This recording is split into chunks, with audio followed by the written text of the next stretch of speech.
play like a battle of the states, battle of the countries. Strong showing from Texas already. Welcome, Chris and Tyler and Matthew. I see all of you from Texas. So Texas is on the board. Let's see who else we've got here. We've got Ottawa. Love the Canadian showing. Gotta love it. I see someone from UK, another Texas, another Canada, Vancouver this time, Boston, Mass, my hometown. Welcome, gang. Really nice to see everybody. If you're just joining us, we're having a battle of the locales. So tell us in the chat where you are dialing in from. See if you can beat Texas or Vancouver, who are currently in my very unofficial leaderboard right now. And we will get started in just a second.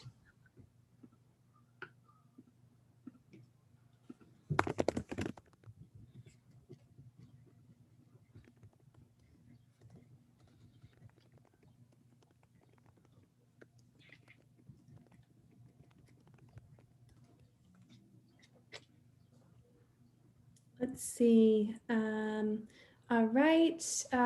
We've got another Vancouver, Canada, also Vancouver, BC. Oh, hey, Miriam, you're calling from Montreal. I love Montreal, one of my favorite cities. I wish that they would open the border so that I could go there again, because I miss it very terribly. Sweden, west coast of Sweden. I think that you might have the cake on furthest away from where we're based, which is Arizona in the US. So, oh, and Netherlands. All right, well, nice to see everybody. I am going to buzz through just some very, very quick housekeeping once again, and then let's get going. So the chat box is a really awesome place for you to share ideas and feedback and your own personal experiences with one another. Make sure that you're choosing panelists and attendees so that everyone else who is tuned into this call will be able to see what you share. But that's a great place to have a back channel with your peers while we are going through Dani's awesome presentation. If you've got a question that you want to make sure that she sees and that I flag for her, make sure you put that in the Q&A box. It's a different box down the bottom. I'll be keeping track of that, and we will have some time to ask questions of Dani at the end. So I will make sure that those get seen. So without further ado, let's get going here. Dani, you can pop to the next slide for me. Okay. Awesome. So for those of you that I don't know or haven't met yet, I'm Georgina Donahue. I'm the Director of Community at Pragmatic, and it's pretty much the best job ever because I get to spend a lot of time with all of you, as well as brilliant thought leaders and subject matter experts like our guest today. So really the name of the game is just as soon as you are an alumni of Pragmatic, you are in the club, and we've got all sorts of fun stuff for you to do. So conversations like these, which of course are open to everybody. We also have office hours every week. You can come talk to a Pragmatic instructor and get really hands-on feedback from them. And then we also have the PAC, which is a kind of a dedicated community space. It's filled with over 10,000 of your product peers who are all alumni of Pragmatic, and you can come ask a question and get some hands-on feedback from someone that's been there. So definitely, if you're not a member there, but you're an alumni, come join us, come hang out. We would love to see you. You can put me to the next slide. And it is my very great honor to kind of kick off this conversation. And you can see from the next slide that Dani is going to talk a little bit more about herself. But, she is a product manager at Deal Engine. She's led teams through product transformations. She launched products that make a huge impact on improving people's lives. She's got experience building product departments from the ground up and teams from scratch. So we're totally delighted to have snagged some of her time today. And it's incredibly relevant because I know that there's been a huge amount of movement of responsibilities and roles in the industry lately. So I'm sure you're all very familiar with the scene of, all right, you just started at a new company. You've been assigned the product manager for an existing product or product line, or maybe you just inherited an existing product inside your current organization, right? Either way, you're probably like, all right, where am I going to go next with it? So really what we're going to talk about today is what to do with a new to you product that's already gone through a big launch. Right. So we're going to talk about the differences between a product and a feature launch, strategies to help you keep that momentum, and really scalability. We were chit-chatting a little bit about, we were marveling at the scalability that Zoom and Slack have undergone in the last year and a half. So how you can really do that too and use that to your advantage. So that's more than enough time of me talking. Dani, I'm delighted to pass it over to you. I'm really excited to have you with us today. Well, thank you. I'm really excited to be here and talk about what it's like to join a company and kind of take over as the captain of a new product. So we'll go through that. And I think a theme that you'll find is that it's very similar to starting a brand new product.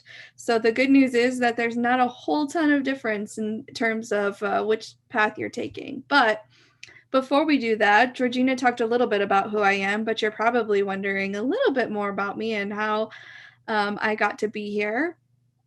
So first, I graduated from Bowling Green State University, which is a university in Ohio, where I currently live.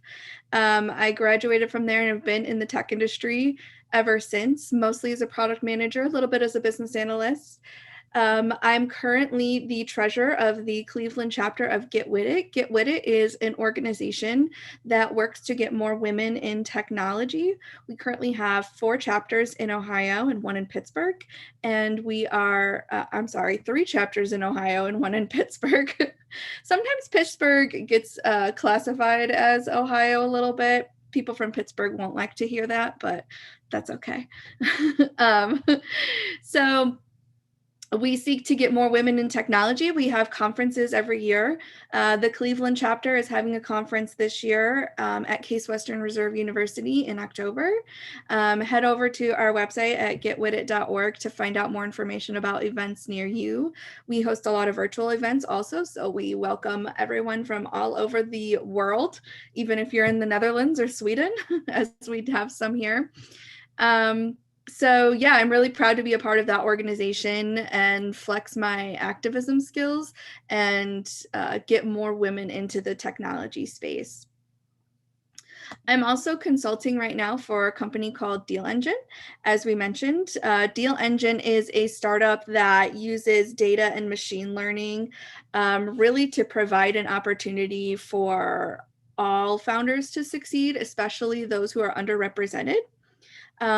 We offer guidance and ID high potential startups and create an anti-bias predictive model so that we can get more underrepresented founders the funding that they need, because right now it is a teeny tiny little chunk. So the balance is way off there.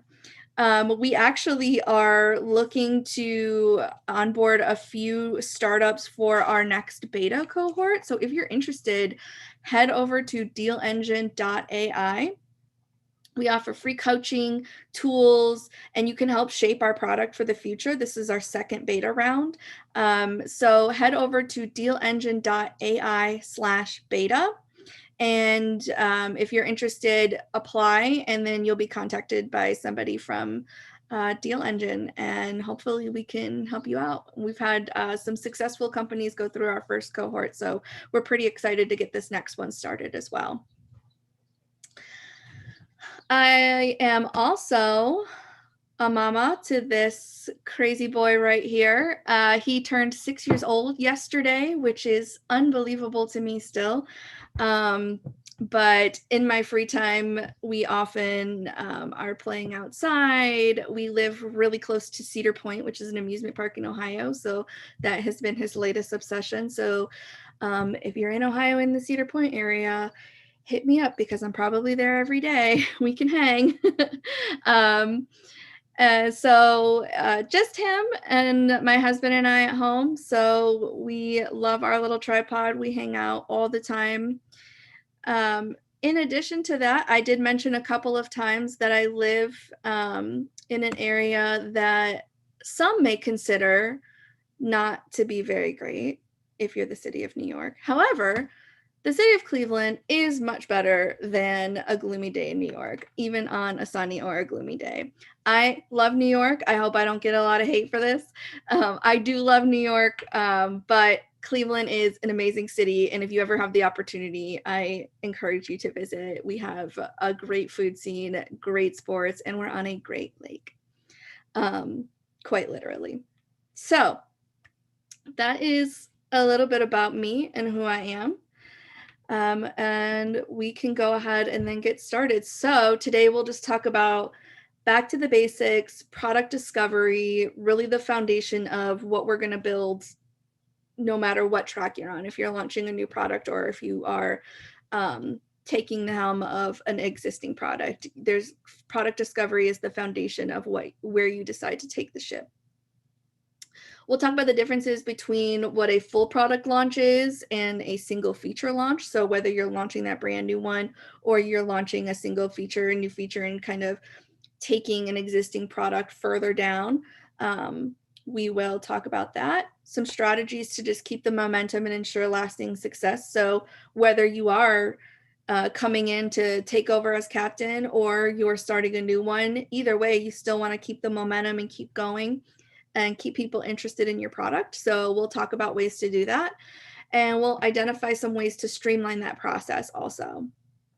And then hopefully we'll have some time for Q&A afterwards. All right.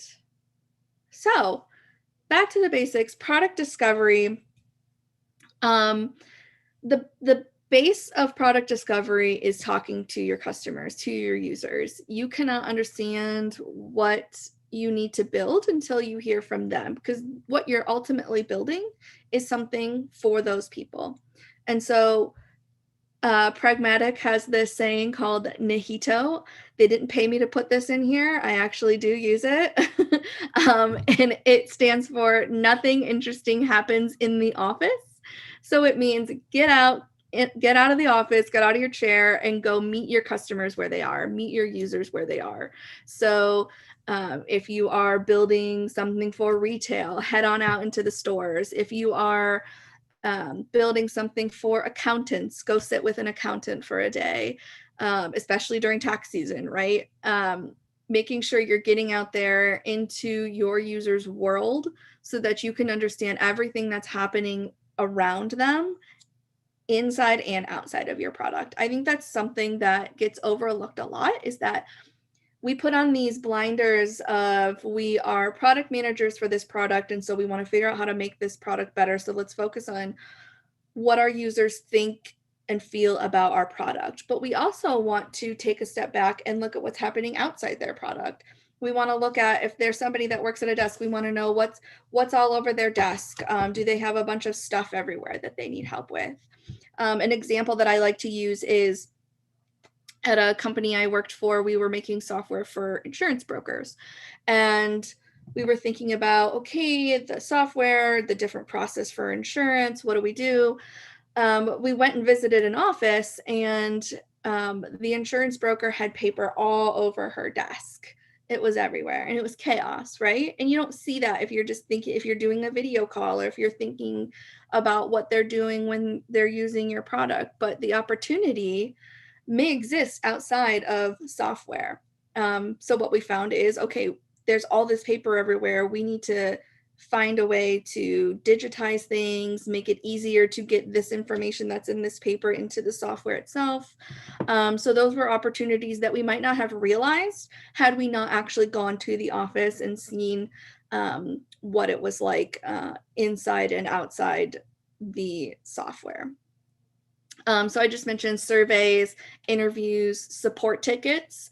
If you work at a software as a service company or a company that has a customer support team, they're going to be great friends of yours, because that's where you're going to get any kind of complaints or issues that arise, you may find that there's something that's small that hasn't necessarily been surfaced up, but so many people are complaining about it, and it's such an easy fix that it's like a no-brainer to do, right? So that's why you want to make sure you're constantly communicating with your customer success, your customer support departments, call centers, any of those types of things. You want to make sure that you're getting information from them so that you can get some information on where you need to focus your attention and prioritize some of the features you might be working on. Internal feedback that kind of piggybacks off of that. So internal feedback can come from sales departments. So sales departments can just be a conduit for feedback from prospects that they're talking to. So they may be talking to certain prospects and they've gotten several inquiries or questions about when are we going to implement X feature, or why doesn't our product do this? And that's invaluable information right there. So making sure that you're constantly talking to internal teams, customer success teams, anywhere really, anywhere in the company, you're going to get good feedback. So that's where you want to be pulling your internal feedback from. You may have a working group already started, and that's a great place to get internal feedback as well. A working group usually consists of a representative from each area of the business, each department, and you can meet regularly. And I'll talk a little bit more about a working group later on in the presentation. But that's where you'll get a lot of great internal feedback also, because you're kind of bringing the minds together to represent the business as a whole. Competitive analysis, I have it on here, but I also caution competitive analysis because we want to make sure that we're not just doing feature parity, right? It's not a race to the bottom in terms of, feature for feature. We want to do competitive analyses, but we want to do it with a grain of salt in that, okay, here's what our competitors are doing, but how are the customers reacting to it? How are the users reacting to it? So if the competitor is doing something over here and you're losing users to it, you're losing customers to that competitor, then that's something you want to take a look at. If the competitor has just got A to Z list of a bunch of features and you have only A to D, for example, that doesn't mean that you need the rest of those features in order to be competitive. Remember to take a look at how the market is reacting to that competitor when you do that analysis. Same thing goes for media, industry trends, webinars, newsletters. If you're, whatever industry you're in, I highly recommend finding credible like newsletters or magazines to subscribe to so that you can kind of keep an eye on what's going on in the industry, what leaders are talking about, what thought leaders are talking about. Maybe there's something you can get ahead of. Maybe there's something that you haven't quite heard from your customers yet, but you know it's something that might be up and coming.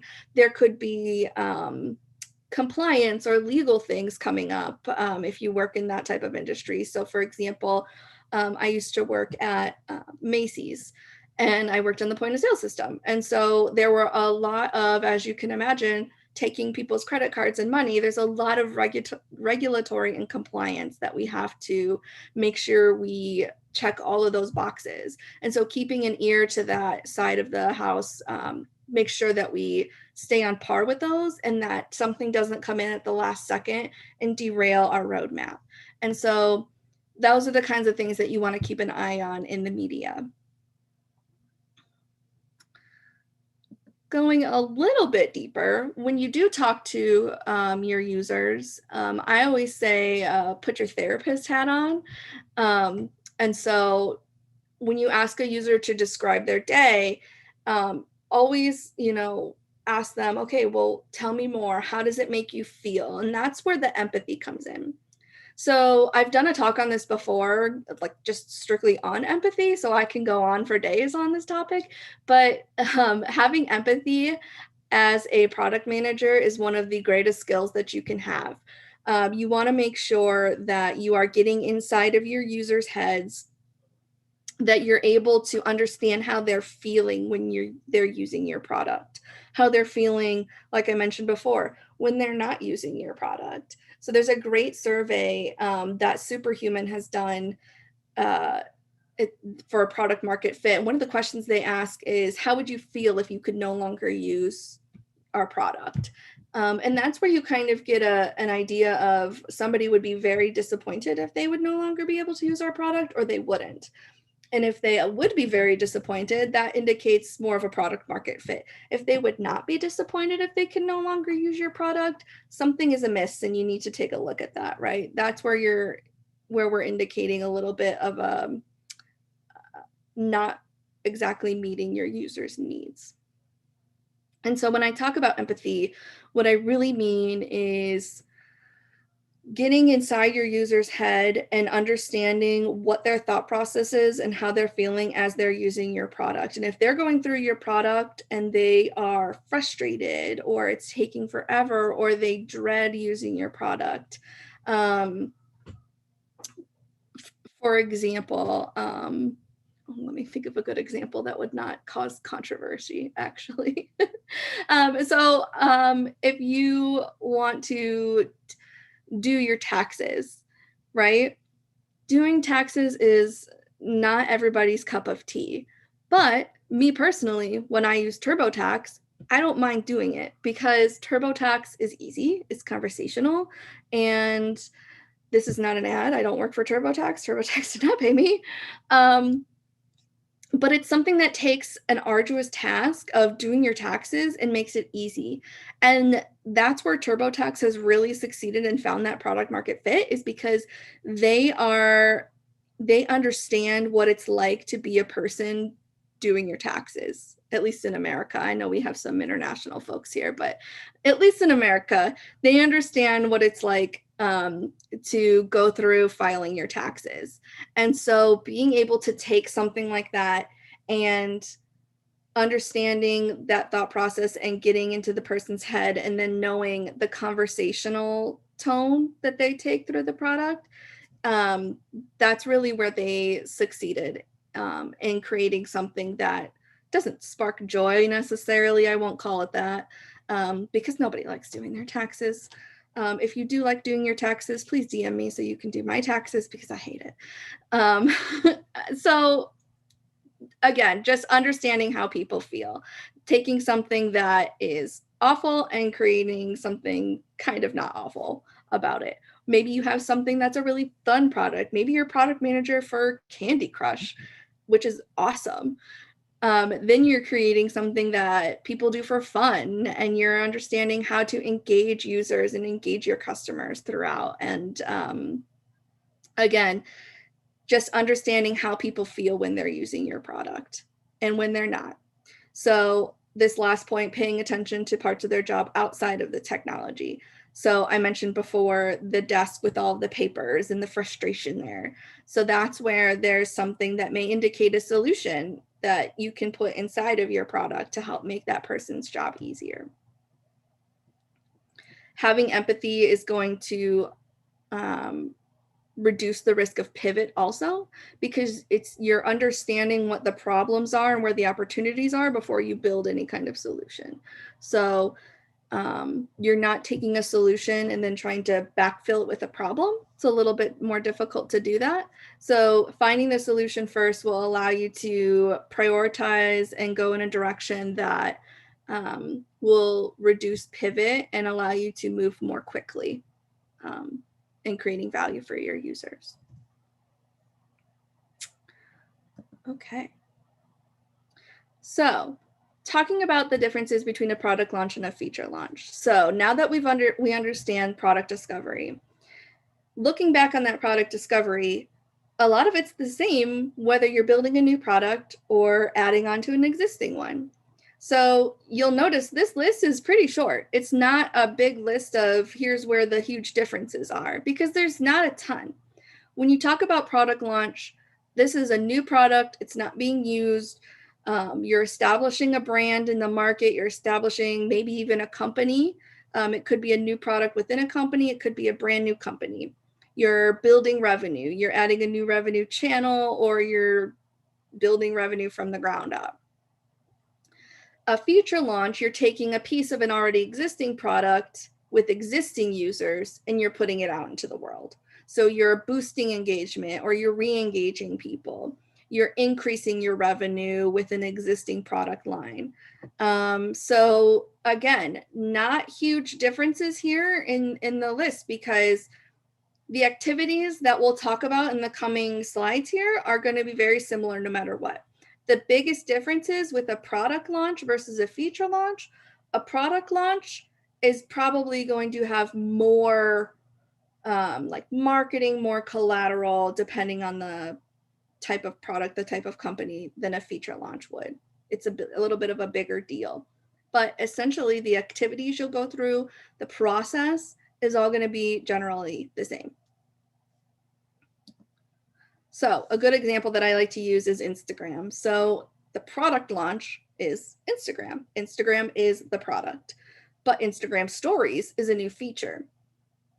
So Instagram, the product, no users, nothing. It launched, I forget what year. And it was cool. We all got on it, right? And now there's Instagram Stories. So Instagram Stories was a response to Snapchat. So everyone had Snapchat first, and Snapchat did exactly what Stories is, where it was a certain amount of time, a certain amount of seconds, and then it disappeared, right? So Instagram's response to that competitor was to create Instagram Stories. Now, it's not a feature war. It may be, stories have become one of those feature war things now. I always joke that like the Apple Health app is going to have stories next or something like that. Everything has stories now, Fleet's stories, whatever the LinkedIn one is called. But Instagram was the first one to respond to Snapchat in stories. And so that's really what the difference was there, was they were taking their users that they were losing and they were re-engaging them with Instagram. So 4 steps to a perfect launch. I wrote an article about this, and I did not link it here, but we can I'm sure get that, Georgina. So I wrote an article about this that will go through these steps in a lot more detail, but I'd like to cover some of them here. There's really 4 steps that I see to a perfect launch. And this is true, again, whether you're launching a brand new product or whether you're launching a feature. The article is a product launch. It doesn't say whether it's a feature or a product. So it's generally the same. So the 4 steps that I see are: get your messaging on point. So that's number 1. You want to make sure that you're getting the message across on what your product is, what the value proposition is, and that's what's going to guide the rest of the process. You want to define your goals and your KPIs up front. You want to know what success means, and you want to use that you want to drive towards that and make it more of an outcome-based plan. You want to document the plan and assign tasks, and this is where you'll hold specific people accountable for things. And that's what's really going to help, because it doesn't just become this thing out in the ether. You're actually creating an actionable plan. And then communicate and collaborate is true in everything, but communicate, collaborate. That's where you're going to find success, because you're bringing expertise in from different areas of the organization. Everybody has different expertise, everybody has different skills, and you're bringing all of those together to create a plan and a launch plan that will help you to succeed. So the first one, get your messaging on point. So there's really 4 questions here that are really important that you need to answer before you even start. And that's: what is your product or feature? What does it do? Who cares about it? And why do they care about it? And so this meme here, you have 8 seconds to get my attention, really it's true. It's probably less than 8 seconds. People want to know why they should care about whatever it is you have. And so whether you're using a formal positioning document, I know Pragmatic has a few resources that are available for this, or not, this is where you want to really get it down on paper if you don't yet. So your value prop, get it down on paper. This is a great thought exercise too, even before you start building something. If you wanted to do this, is what is your product? What does it do? who cares about it and why do they care about it? And if you can't answer these questions easily, then you need to go back to that product discovery step and take a look at what you're missing there. Where do you need to go to get more information? Is what you're going to build actually the right thing to build? Why do people care about it? If nobody cares about it, then you probably shouldn't be building it. So that's really where you're going to take this and you're going to put it in a document, and that's going to be your guiding light as you go through the rest of this plan. It's going to be used for marketing collateral. It's going to be used when you're talking about your product. It's going to be used for sales or customer success. And it'll be used as you communicate to the rest of the organization too. Defining your goals and your KPIs. So setting these targets up front is what's going to help you to keep this launch plan outcome driven. And so this is really defining success. What does success mean to us? There's quantitative success and there's qualitative success too, right? Quantitative is paramount. That's what you're going to be able to use to really measure, did we make a difference? What's the revenue? What's the return on investment for us? What's our engagement like?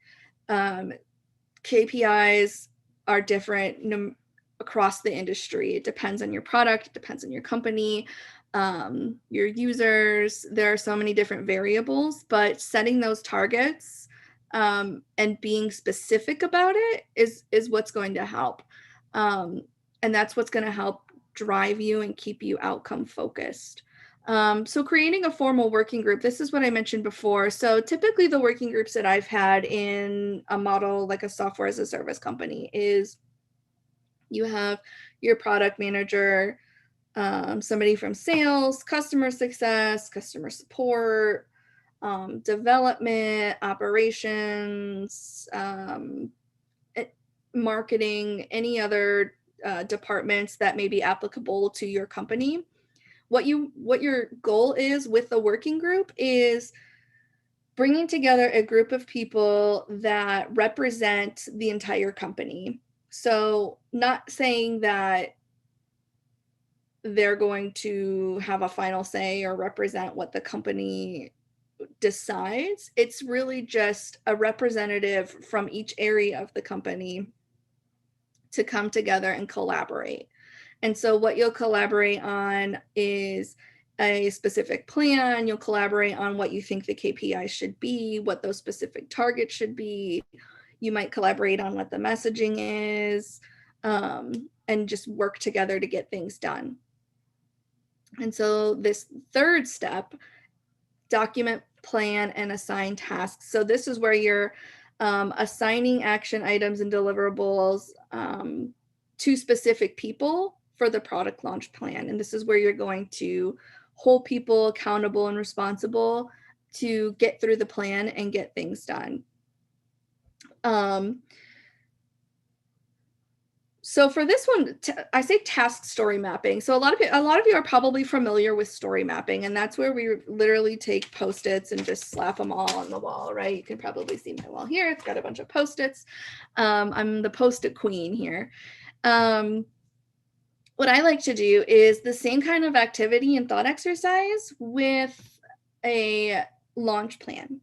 And so you can do this whether you're in a room or distributed. I use Miro personally, but I know there's a few other tools out there that people can use to facilitate this kind of activity.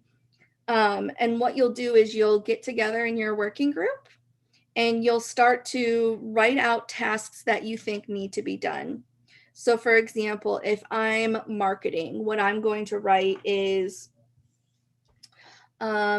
okay, we're going to need a press release. We're going to need a blog. We're going to need social media posts. We're going to need a flyer to hand out at trade shows, depending on what the company is.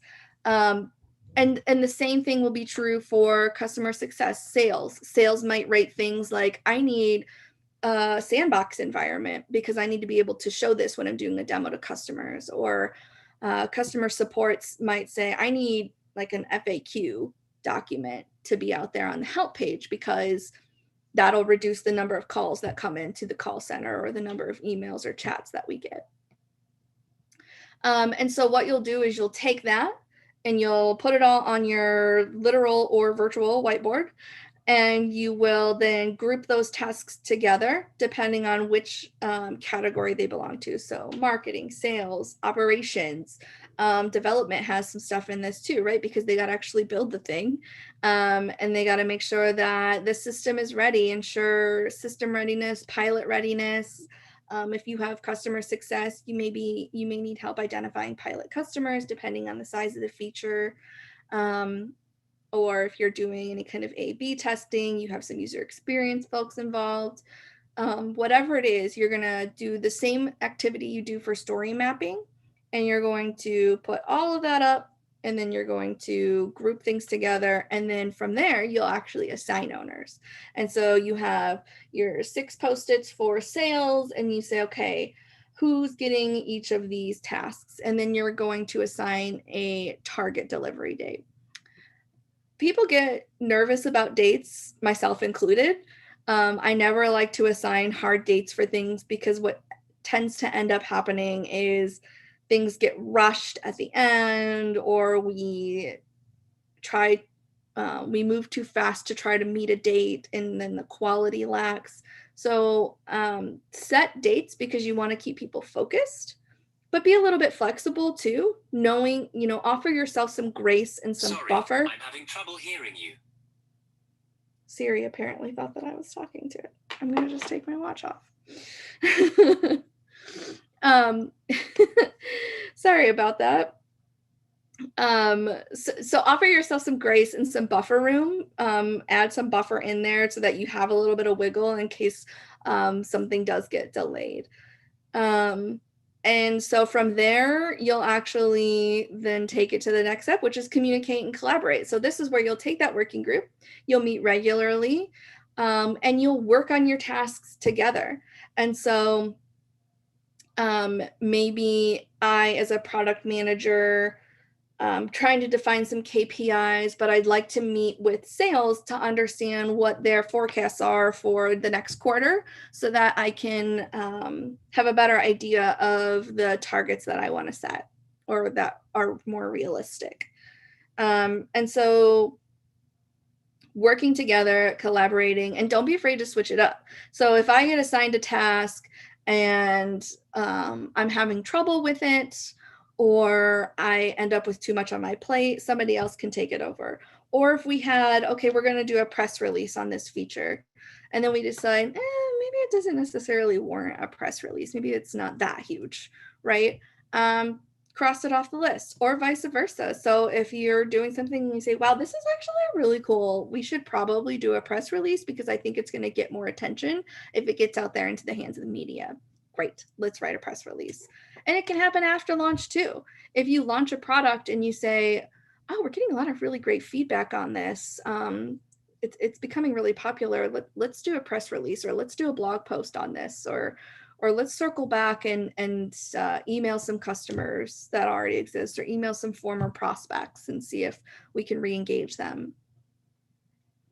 And so that's really what you're doing, is just communicating constantly, collaborating, being scrappy, being iterative, and not being afraid to pivot and change things around. And then also communicating the plan. So you have this working group and you're all chugging right along and you're going through your plan, but there's others outside of the working group that aren't necessarily sure what the plan is.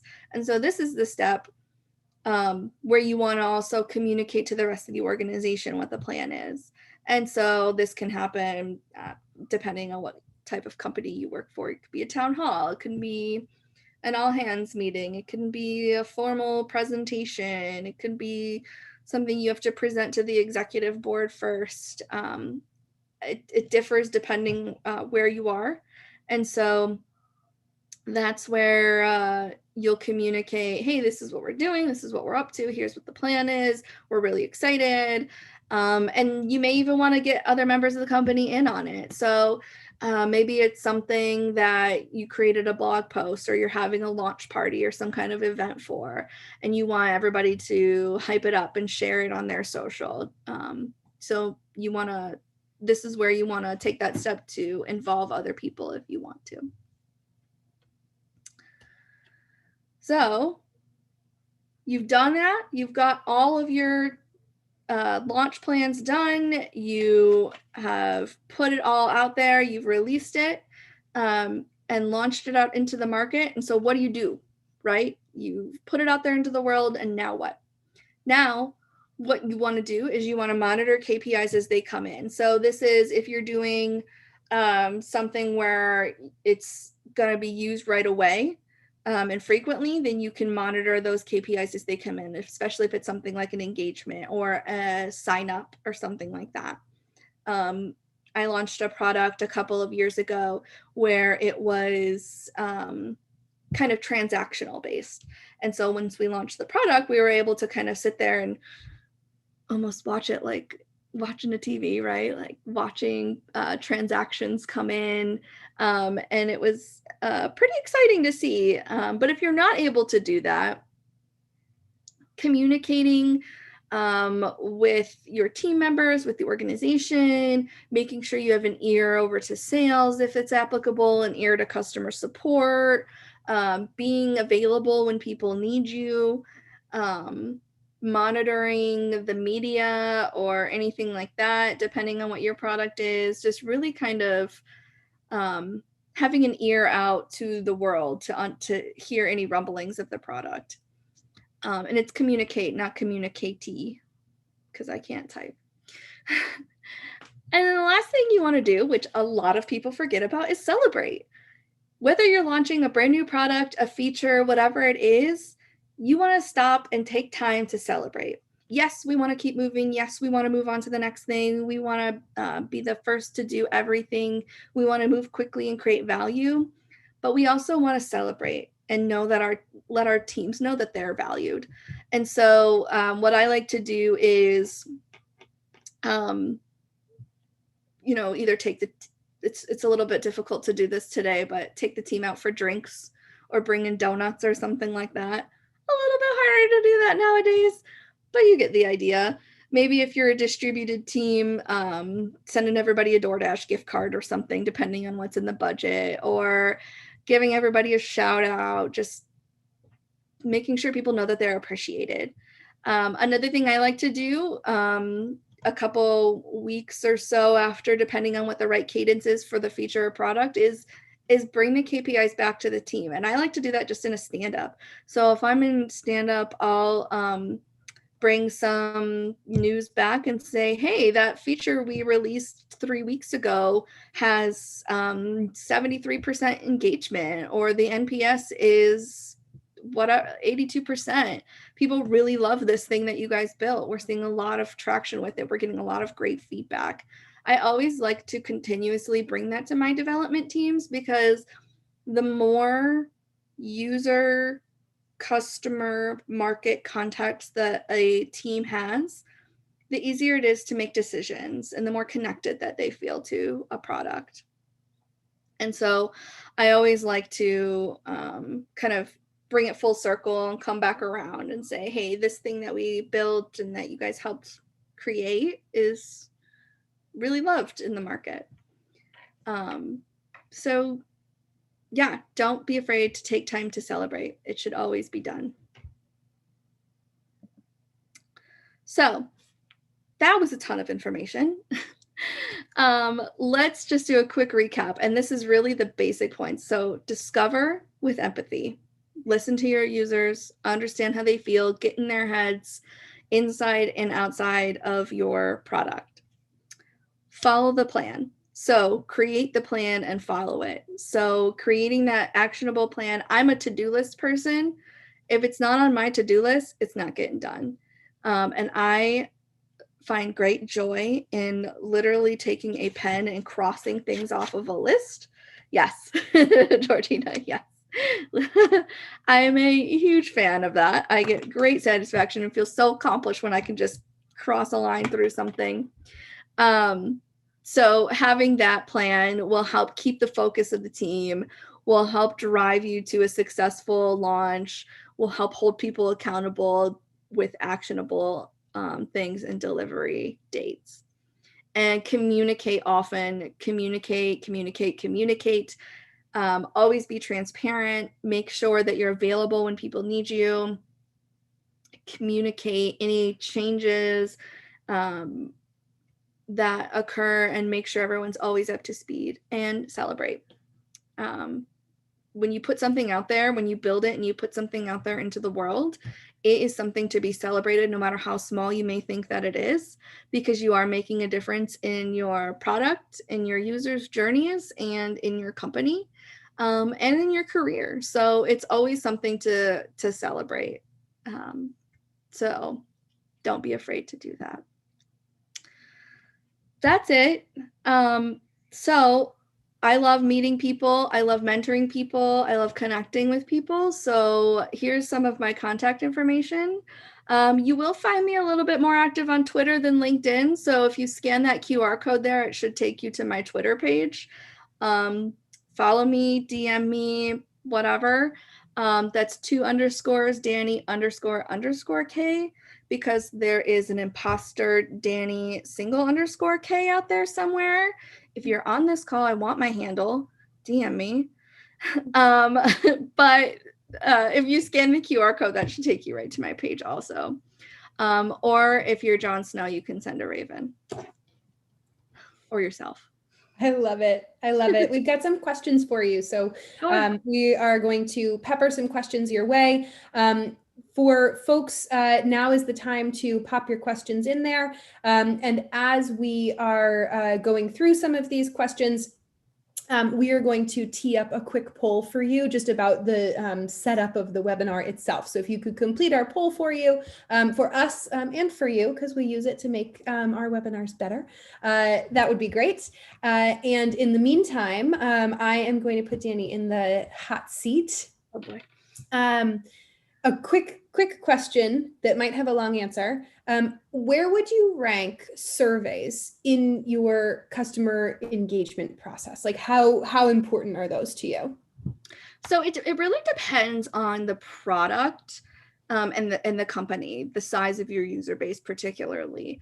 If it's something where you have a pretty sizable user base and you want to get some quick quantitative feedback, surveys are great. I love surveys. There's a lot of tools that you can use also that are you can do surveys in app. So one of them is Pendo that I've used before, where you can put the survey in app, and as people are using it, they can answer your survey. And I think that's a great way to do surveys, because you're getting people as they're inside of your product, and that's where their heads and their feelings are, rather than outside over here where they may have 1,000 other things going on and they're just answering. So you're more likely to get honest feedback inside of a product if you're using a tool like that.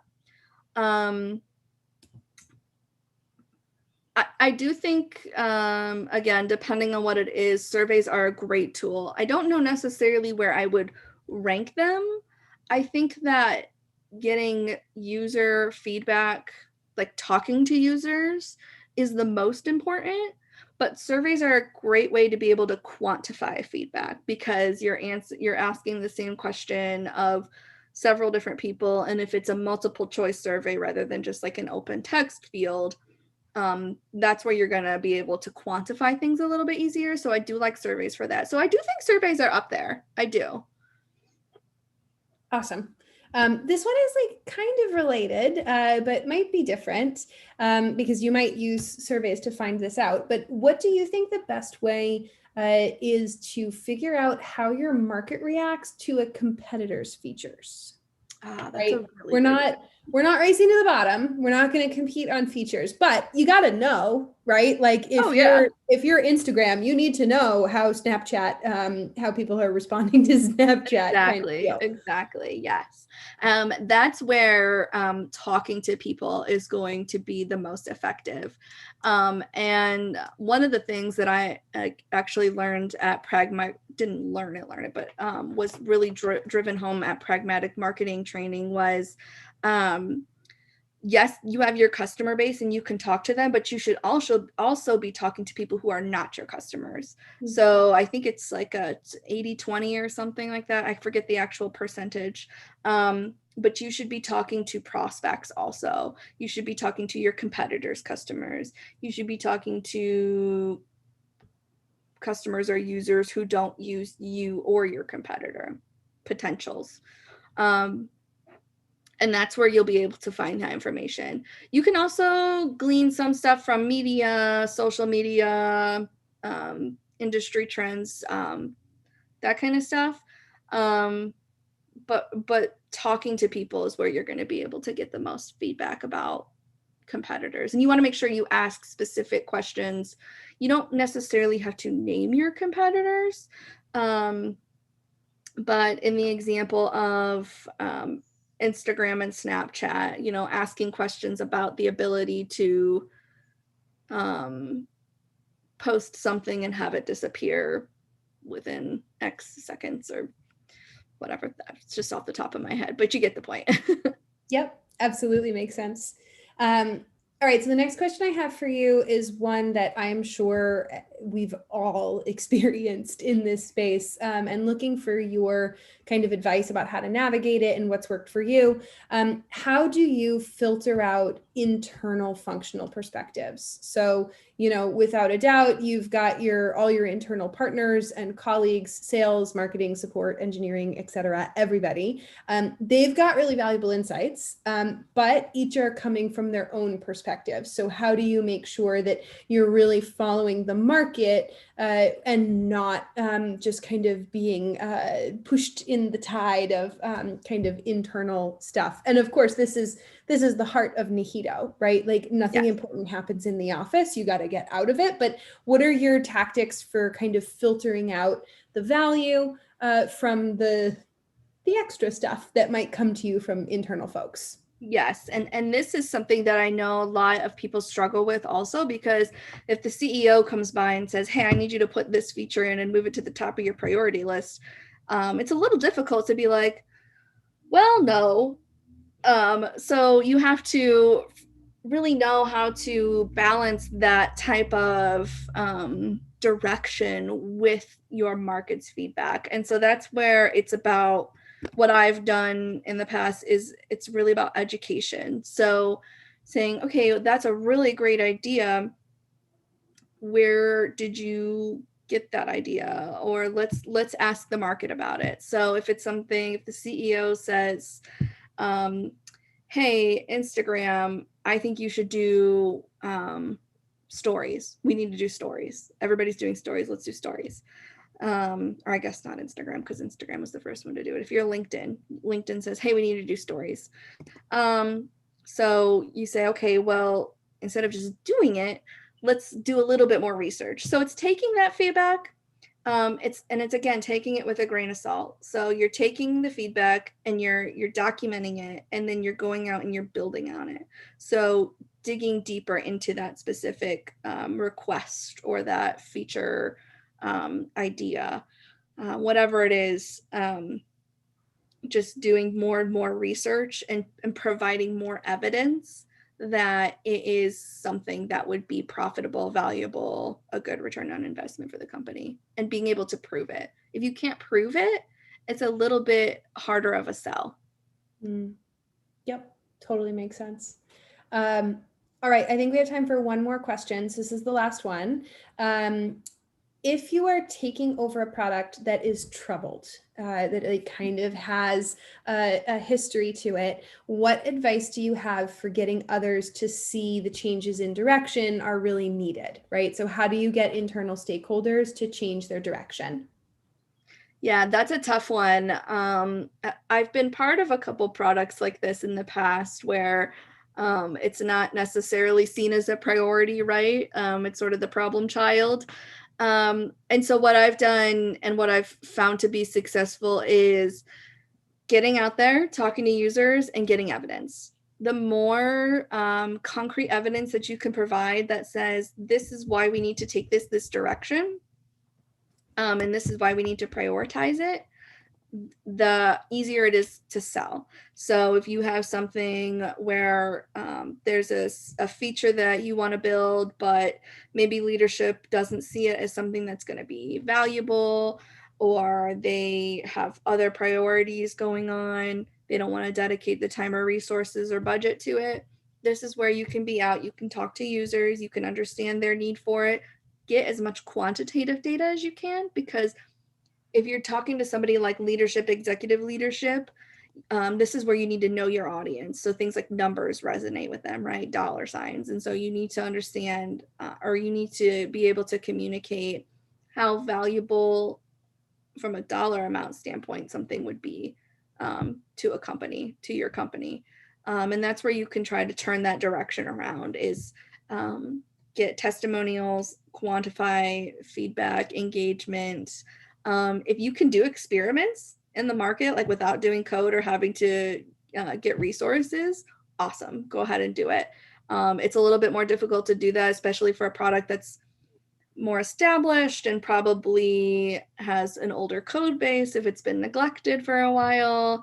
I've been a part of some of those and it is a little bit more difficult, but again, the more evidence that you can provide that something would be valuable, the better.